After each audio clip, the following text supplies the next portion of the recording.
Hola familia bíblica. ¿Alguna vez te has sentido abrumado por el caos del mundo, las injusticias o las presiones de la vida? Este video es para ti. Hoy exploraremos el Salmo 2, un texto que parece escrito ayer. Naciones rebeldes, líderes corruptos y un Dios que ríe ante sus planes vanos. Pero no se queda ahí. Descubriremos cómo este salmo puede transformar tu vida diaria. ¿Sabías que la rebelión contra Dios no es solo algo de gobernantes o otros? También se esconde en nuestras decisiones, actitudes y prioridades. Por eso, en este estudio, no solo analizaremos versículo por versículo, sino que te daré herramientas prácticas para dejar de resistirte a Dios y vivir en paz. Tomar decisiones que honren a Jesús, incluso bajo presión. Mantener la esperanza cuando todo parece derrumbarse. ¿Cómo aplicar el Salmo 2 al trabajo, la familia o las relaciones? Aquí lo veremos. Y si quieres más contenido así, suscríbete y activa la campanita. Cada semana compartimos estudios profundos, devocionales y tips para vivir una fe auténtica en un mundo complicado. Quiero leerte. Déjame en los comentarios. ¿Qué situación actual crees que refleja el motín del Salmo 2? ¿En qué área de tu vida necesitas que Cristo reine más? ¿Listo para dejar la rebelión y abrazar el gozo de servir al Rey de Reyes? Vamos a ello. El Salmo 2 es un canto profético que revela el plan divino de Dios frente a la rebelión humana.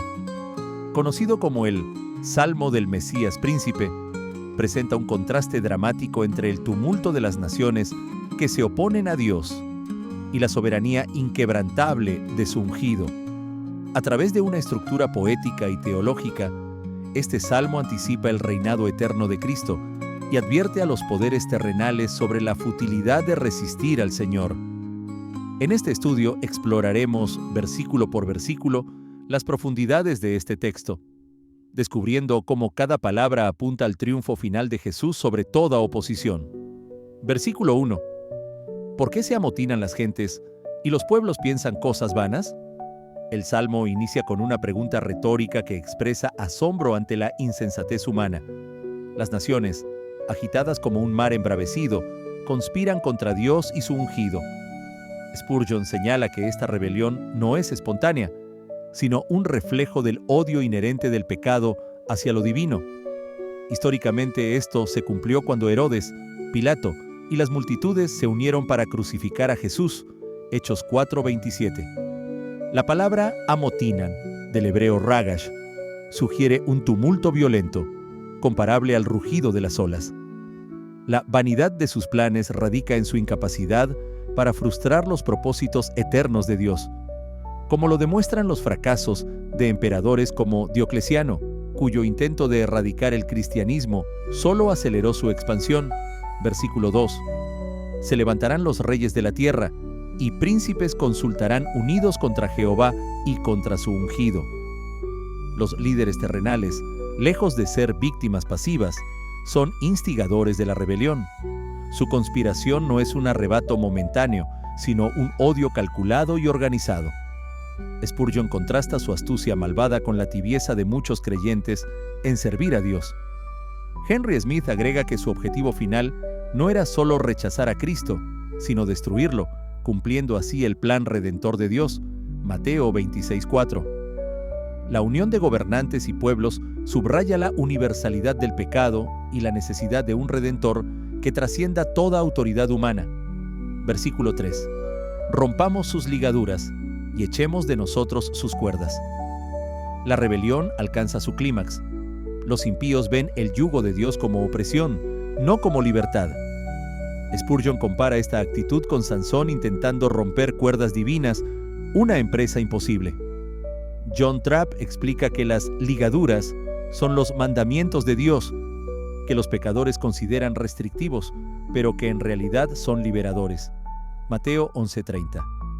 La ironía es que, al buscar autonomía, los rebeldes se esclavizan a sí mismos. Este versículo también profetiza la resistencia final contra Cristo antes de su regreso, cuando el mundo rechazará su autoridad con violencia. Versículo 4. El que mora en los cielos se reirá, el Señor se burlará de ellos. La respuesta de Dios no es de temor, sino de desprecio santo. Su risa no es de diversión, sino de certeza en su victoria. Matthew Henry destaca que los planes humanos, por poderosos que parezcan, son insignificantes ante la omnipotencia divina. Ejemplos como Faraón o Belsasar, Daniel 5, ilustran cómo Dios convierte la arrogancia en derrota. La repetición se reirá, se burlará, enfatiza la seguridad de su juicio, como en Génesis 41:32, donde los sueños repetidos de Faraón confirmaban su inevitabilidad. Versículo 5. Luego hablará a ellos en su furor y los turbará con su ira. Tras la risa viene el juicio. Dios no necesita ejércitos para derrotar a sus enemigos. Su palabra basta. Spurgeon señala que su furor no es un arrebato emocional, sino la ejecución justa de su decreto. Históricamente, esto se ve en el destino de perseguidores como Nerón o Juliano el Apóstata, cuyos imperios cayeron, mientras el Evangelio avanzaba. La ira de Dios no es venganza, sino la restauración de su orden cósmico, quebrantado por el pecado. Versículo 6. Pero yo he puesto mi rey sobre Sión, mi santo monte. Aquí Dios revela su contraataque, la entronización de su Hijo. Sión, símbolo de la Iglesia, es el centro del gobierno mesiánico. Stephen Charnock explica que Cristo es rey por designio divino, no por conquista humana. Su autoridad abarca 3 esferas: sobre sus enemigos, Salmo 110:1, sobre su iglesia, Colosenses 1:18, y sobre toda la creación, Filipenses 2:10-11. Este versículo asegura que, pese a la oposición, el propósito de Dios prevalece. Versículo 7. Yo publicaré el decreto. Jehová me ha dicho, mi hijo eres tú, yo te engendré hoy. El Hijo toma la palabra, declarando su filiación divina. La frase, te engendré hoy, apunta a la resurrección. Hechos 13:33, donde Jesús fue declarado Hijo de Dios con poder. Spurgeon advierte contra especulaciones sobre la Trinidad, enfocándose en adorar el misterio. Este decreto no solo afirma la divinidad de Cristo, sino su derecho a gobernar, como explica Hebreos 1:5, donde ningún ángel recibe tal título. Versículo 8. Pídeme, y te daré por herencia las naciones, y como posesión tuya los confines de la tierra. El Padre invita al Hijo a reclamar lo que le pertenece. La herencia incluye tanto redención como juicio. William Gurnall vincula este pedir con el sacerdocio de Cristo, Hebreos 5:7, donde su intercesión asegura la salvación de los suyos. Las naciones rebeldes serán sometidas, ya sea por gracia, como en Pentecostés, o por fuerza, Apocalipsis 19:15. Este versículo también promete la expansión global del Evangelio, cumplida en la Gran Comisión, Mateo 28:19. Versículo 9. Los quebrantarás con vara de hierro, como vasija de alfarero los desmenuzarás. La vara de hierro simboliza juicio inflexible. David Pitcairn contrasta la fragilidad humana, vasijas de barro, con el poder de Cristo. Este juicio no es arbitrario. Los rebeldes rechazaron la misericordia. Juan 3:18. La imagen evoca Apocalipsis 2:27, donde los creyentes comparten la autoridad de Cristo, pero aquí se enfoca en su rol como juez. La destrucción final de los impíos asegura la pureza de su reino. Versículo 10. Ahora pues, oh reyes, sed prudentes, admitid amonestación, jueces de la tierra. Dios ofrece una última oportunidad: someterse al Hijo. Spurgeon insta a los líderes a aprender de los errores de sus predecesores. La prudencia implica reconocer la futilidad de la rebelión y la sabiduría de la obediencia. Este llamado se extiende a todos, desde gobernantes hasta el más humilde, recordando que la verdadera autoridad viene de Cristo.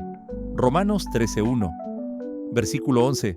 Servid a Jehová con temor y alegraos con temblor. El servicio a Dios combina reverencia y gozo. William Bates explica que el temor evita la presunción, mientras el gozo previene el legalismo. Esta dualidad refleja la naturaleza de Dios, santo y amoroso. El temblor no es miedo paralizante, sino conciencia de su majestad, como en Filipenses 2:12, donde se exhorta a trabajar la salvación con temor y temblor. Versículo 12. Honrad al Hijo para que no se enoje y perezcáis en el camino, pues se inflama de pronto su ira. Bienaventurados todos los que en Él confían. El Salmo concluye con una advertencia y una promesa. Honrad al Hijo, del hebreo nashkubar, besad al Hijo, implica rendición total, como vasallos ante un rey. John Donne vincula este acto con la reconciliación. Besar a Cristo es aceptar su señorío. La ira, que se inflama de pronto, recuerda que el juicio puede llegar inesperadamente. Primera a los Tesalonicenses 5:3. La bienaventuranza final pertenece a quienes confían en Él, no en sus propios planes. El Salmo 2 es un espejo de la historia humana. Rebelión contra Dios y su respuesta soberana. Desde la cruz hasta la segunda venida, este salmo nos muestra que Cristo ya reina y toda rodilla se doblará ante Él. Filipenses 2:10. A los incrédulos les advierte: la resistencia es inútil. A los creyentes les consuela: su victoria es segura. Hoy como ayer, la elección es clara: unirse al motín vano o postrarse ante el Rey de Reyes. Como bien dice el Salmo, bienaventurados los que en Él confían. Aplicación práctica del Salmo 2 en la vida diaria. El Salmo 2 no es solo un texto profético, sino un llamado a vivir bajo el señorío de Cristo. Aquí hay 5 aplicaciones prácticas para transformar tu vida. 1. Reconoce y renuncia a tu propia rebelión. ¿Cómo se manifiesta? Resistir la voluntad de Dios, tomar decisiones egoístas o vivir como si Él no existiera. Acción. Examina tu corazón. ¿En qué áreas te resistes a Dios? Ejemplo: orgullo, amor al dinero, relaciones tóxicas. Arrepiéntete y declara: Señor, rompo toda alianza con lo que se opone a ti. Quiero someter mis planes a los tuyos. 2. Vive bajo la seguridad de la soberanía de Dios. ¿Cómo aplicarlo? En la incertidumbre, cuando el mundo parece caótico, crisis, injusticias, problemas personales, recuerda que Dios se ríe de los planes vanos. Versículo 4. Ora con confianza. Padre, aunque no entiendo lo que pasa, confío en que tú reinas. Guíame hoy. Ejemplo práctico. Ante una decisión difícil, prioriza obedecer a Dios antes que ceder a presiones sociales. Tercera, honra a Cristo como Rey en todo. ¿Qué significa besar al Hijo? Versículo 12.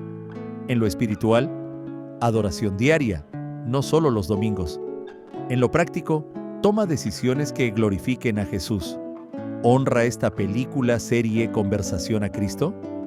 Usa tus talentos para servir en tu iglesia o comunidad. Sé un embajador de su reino. Comparte el Evangelio con amor y valentía. Cuarta, enfrenta la oposición con paz, no con miedo. Situaciones difíciles, burla por tu fe, presión para comprometer tus valores, persecución sutil en el trabajo, estudios. Respuesta basada en el Salmo 2. Recuerda: el que mora en los cielos se ríe. Versículo 4. Los ataques no tienen poder final. Ora por quienes se oponen. Dios, abre sus ojos para que vean tu verdad. Mantén una conducta irreprochable. 1 Pedro 2:12. 5. Ancla tu esperanza en el triunfo final de Cristo. En un mundo que promueve el aquí y ahora. Perspectiva eterna. Aunque veas maldad, recuerda: yo he puesto a mi Rey sobre Sión. Versículo 6. Cristo juzgará toda injusticia. Acción. Invierte en lo eterno. Tiempo en oración, discipular a otros, dar generosamente. Vive con urgencia. Cada día es una oportunidad para prepararte y preparar a otros para su reino. Ejemplo: práctico integrado. Situación: estás en una reunión donde se promueve un negocio corrupto. Aplicación del Salmo 2. Reconoce la rebelión. Este plan va contra la integridad que Dios exige. Confía en su soberanía.